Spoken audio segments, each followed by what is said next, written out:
Thanks so much for your correspondence today. Claudia coming up next. Always asking where you are, what you're waiting for, who you're waiting for, why are you being made to wait outside? I'm waiting for the ferry to cross to Dartmouth. Morning training session of rowing in Cornish pilot gigs. It's Catherine in South Devon, waiting in my car in the office for a board meeting at 9. Brr. Wanted them earlier on. Also allowed a lot of journey time as I live in London. Antonia, I'm waiting outside the gym. Been here since 7:45, not sure why.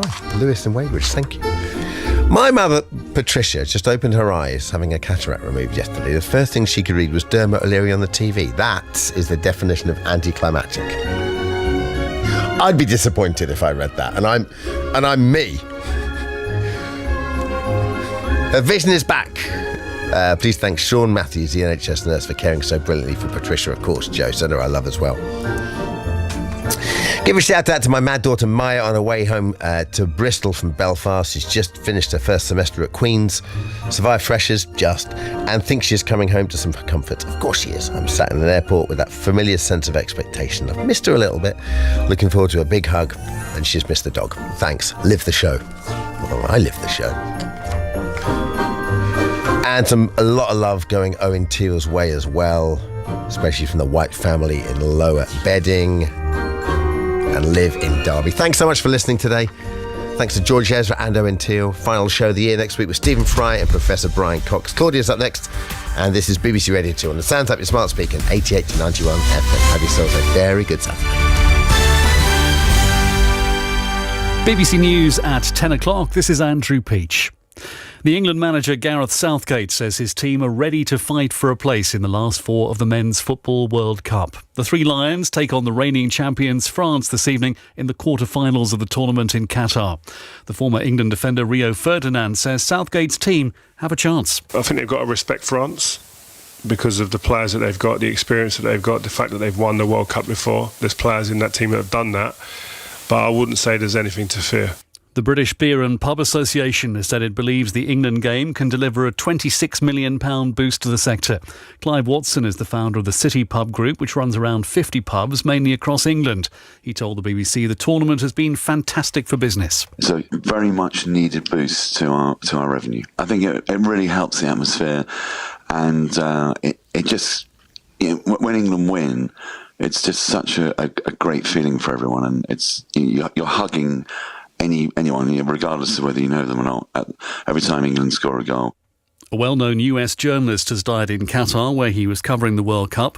49-year-old Grant Vaal is said to have had a heart attack. He'd been briefly detained last month for wearing a rainbow shirt. The head of the RMT union, Mick Lynch, has called for an urgent meeting with the Prime Minister to try to resolve the ongoing dispute between railway staff and companies over pay and working conditions. Thousands of members are due to walk out next week. Industrial action across several sectors is due to take place in the run-up to Christmas. Our political correspondent Helen Katz says the government is getting tougher on the unions. With so much strike action happening across so many different industries, there is certainly pressure to try and stop at least some of it. But what we've seen this week, I think, is a real hardening of the government's stance on strike action.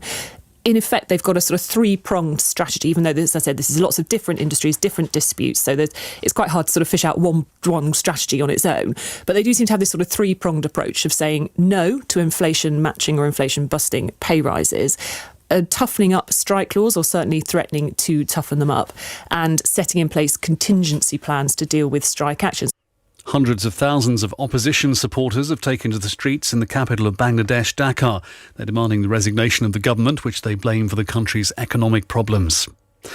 Manchester Airport says it's closed two of its runways due to heavy snowfall in the area. In a statement on Twitter, the airport said operations would resume at the earliest opportunity.